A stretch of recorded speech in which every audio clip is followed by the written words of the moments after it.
Nadie recuerda cuándo apareció el edificio. No es una frase hecha, no es una exageración. Literalmente, nadie. No existe un registro municipal de su construcción. No hay fotografías antiguas donde no esté. Tampoco hay una donde se vea levantarse. No hubo inauguración, ni protesta vecinal, ni noticia en el periódico local. Simplemente, una mañana estaba ahí, un edificio gris, administrativo, de 7 plantas, fachada lisa, ventanas idénticas, sin carteles, sin logotipos, sin una sola señal que indicara su función. Y, aún así, todo el mundo lo conocía. Gira después del edificio gris. Está detrás del que siempre tiene las luces encendidas. ¿Sabes cuál? El que nunca cierra. Nadie se detenía a mirarlo más de lo necesario. Nadie preguntaba qué era exactamente. Nadie parecía tener curiosidad suficiente como para entrar. Eso fue lo primero que me llamó la atención. Yo trabajaba a 2 calles de allí. Mi rutina era simple: salir del trabajo, caminar 10 minutos, cruzar una pequeña plaza y tomar el metro. El edificio quedaba justo en medio del trayecto. Siempre estaba iluminado. Siempre. De noche, de madrugada, en festivos, durante apagones parciales del barrio. Nunca vi entrar a nadie. Nunca vi salir a nadie. Al principio pensé que era un edificio gubernamental. Luego, una empresa privada con horarios extraños. Después, asumí que no importaba. Como casi todo lo que uno decide, no pensar demasiado. Pero hay cosas que, cuanto más intentas ignorarlas, más presentes se vuelven. Empecé a fijarme en detalles pequeños. Las puertas nunca estaban cerradas, pero tampoco abiertas del todo. Los cristales siempre limpios, sin huellas. El suelo de la entrada impecable, como si alguien acabara de pasar una mopa.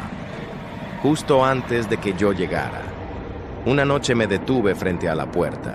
No había guardia, no había cámaras visibles, no había horarios, solo una puerta de cristal ligeramente opaca y un vestíbulo en penumbra.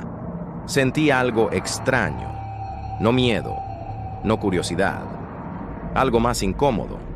La sensación de estar llegando tarde a un sitio al que no recordaba haber sido citado. Me marché.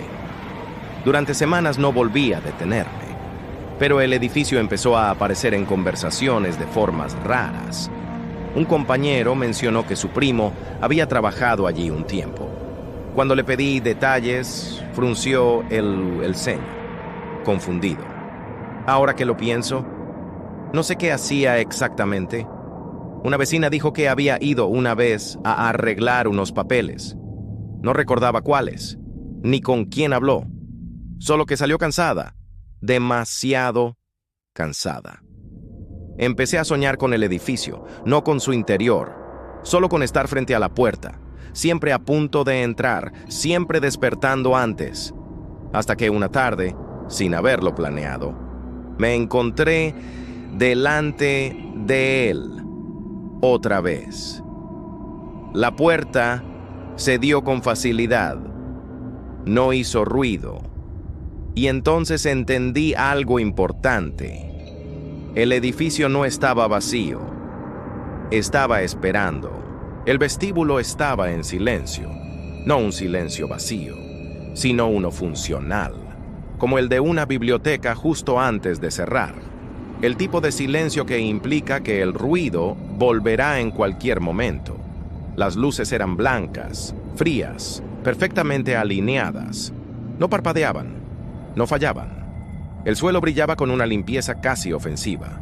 Había un mostrador de recepción, vacío. Detrás, una pared llena de archivadores metálicos, cada uno con una etiqueta numérica. No nombres, solo números. Avancé unos pasos. El eco de mis zapatos fue absorbido de inmediato, como si el edificio no quisiera devolver ningún sonido. A la derecha, un pasillo largo. A la izquierda, ascensores. Frente a mí, unas escaleras. Ninguna señal indicaba por dónde debía ir. Elegí el pasillo. Las oficinas se repetían con una precisión inquietante. Escritorios idénticos, sillas colocadas exactamente en el mismo ángulo, pantallas encendidas mostrando documentos a medio escribir.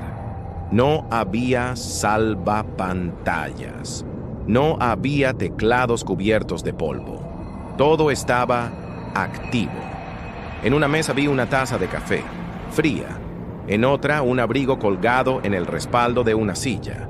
En otra, un cuaderno abierto, por una página llena de anotaciones apresuradas. Como si la gente hubiera salido solo un momento. Seguí caminando. Las etiquetas de las puertas no decían oficina ni departamento. Decían cosas como registro continuo, evaluación, seguimiento, governatories. Empecé a notar algo más. No había relojes, ni en las paredes, ni en los ordenadores, ni en mi móvil. Lo saqué del bolsillo. Pantalla negra, sin batería, sin aviso previo. Seguí avanzando hasta llegar a una sala más grande. Una especie de archivo central. Estanterías hasta el techo, llenas de carpetas perfectamente alineadas. Cada carpeta tenía una etiqueta blanca, con nombres completos, fechas de nacimiento, direcciones, anotaciones breves en tinta negra. Abrí una al azar. La carpeta contenía una vida entera resumida en formularios, cambios de trabajo, mudanzas, relaciones, errores señalados con marcas rojas. Al final, una hoja titulada Estado actual. No decía activo ni cerrado, decía en proceso. Abrí otra carpeta y otra, todas iguales, hasta que reconocí un nombre, un compañero de trabajo, luego otro, luego alguien de mi familia. Las fechas avanzaban. Las anotaciones se volvían más frecuentes, más detalladas, como si el edificio estuviera acercándose. Intenté salir. Las puertas que había cruzado antes seguían ahí, pero ahora estaban cerradas. No bloqueadas. Simplemente no cedían. Fue entonces cuando encontré la última estantería, separada del resto, con una sola carpeta, la mía. No la abrí de inmediato, no por miedo, sino por una certeza incómoda. La carpeta estaba gastada, no nueva, no reciente. Había sido usada durante años. La abrí. Dentro estaban cosas que nadie más podía saber. Pensamientos que nunca dije en voz alta. Decisiones que tomé y olvidé. Momentos que no aparecían en fotografías. Todo estaba ahí, con fechas, algunas pasadas, otras futuras. Al final, una hoja distinta al resto. No tenía título, solo una frase. La presencia ha sido confirmada. Debajo, otra. El sujeto ha tomado conciencia. Y finalmente, proceder con la integración. Escuché algo detrás de mí. No pasos, movimiento, como cuando una oficina vuelve a la vida después del descanso. Las luces cambiaron de tono, más cálidas, más humanas. Las pantallas empezaron a actualizarse solas. En una de ellas vi mi nombre, estado, activo. Comprendí entonces que el edificio no era un lugar al que uno entraba. Era un sistema por el que todos pasaban. Algunos sin darse cuenta, otros despertando dentro. Me senté en una de las sillas. Encajaba perfectamente. El teclado se encendió. Mis manos se movieron solas. Empecé a escribir. Fuera, alguien pasaba frente al edificio y pensaba lo mismo que yo había pensado durante años. Siempre está encendido. Y siguió caminando. El edificio nunca cerró, porque nunca fue necesario.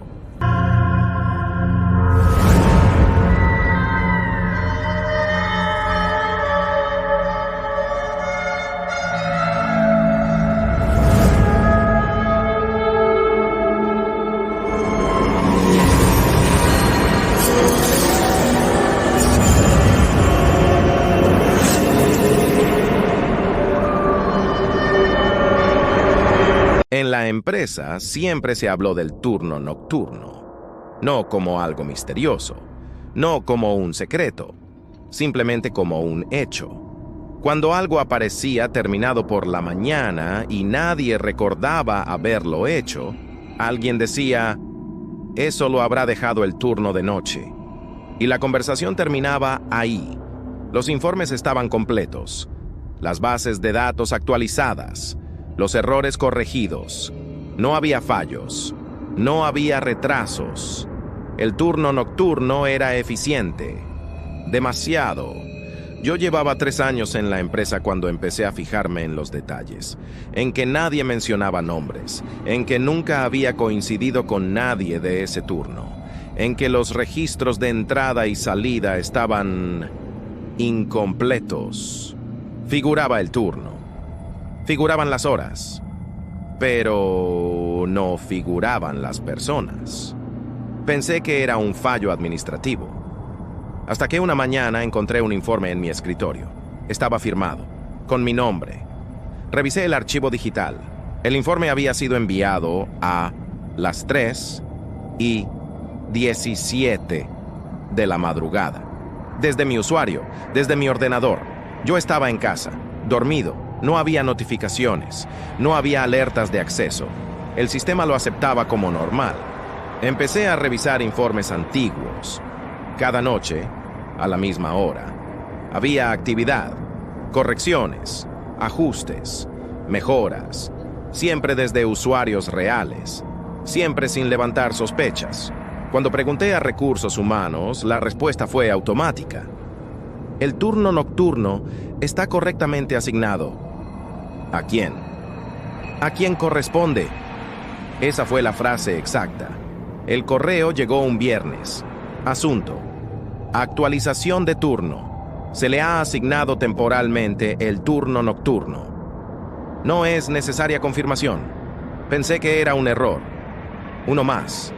Esa noche no pude dormir. A las 2:58 mi móvil vibró. Acceso concedido. No había solicitado nada. Llegué al edificio poco después de las 3. Las luces estaban encendidas. Todas. El vestíbulo estaba lleno de sonido. Teclados, impresoras, pasos lejanos. La oficina estaba ocupada. Cada escritorio tenía a alguien sentado, trabajando, en silencio. Avancé despacio. Uno de ellos levantó la cabeza. Tenía mi cara. Luego otro. Y otro más. Decenas. Todos iguales. Misma expresión. Misma ropa. Nadie habló. Nadie reaccionó. En las pantallas vi tareas abiertas, todas marcadas como pendientes. En una pantalla central, objetivo, continuidad. Me senté en una silla vacía. Encajaba demasiado bien. El ordenador se encendió solo. Un documento nuevo apareció en pantalla. Título: Turno nocturno. El texto empezó a escribirse sin que yo tocara el teclado. El turno nocturno no sustituye. Mantiene. Corrige. Repite. Entendí entonces que el turno nocturno no eran personas distintas. Era la versión funcional de todos nosotros. La que no duda, la que no se cansa, la que no pregunta. Una versión que trabaja mientras dormimos. Y a veces no vuelve. A la mañana siguiente, desperté en mi cama. Pensé que había sido un sueño. Hasta que llegué a la oficina. Mi escritorio estaba vacío. Mi nombre ya no figuraba en el sistema diurno. En su lugar, en el cuadrante, aparecía turno nocturno, activo. Desde entonces, el trabajo sigue haciéndose. Mejor que nunca. Y si alguna vez te preguntas quién trabaja mientras duermes, no preguntes demasiado.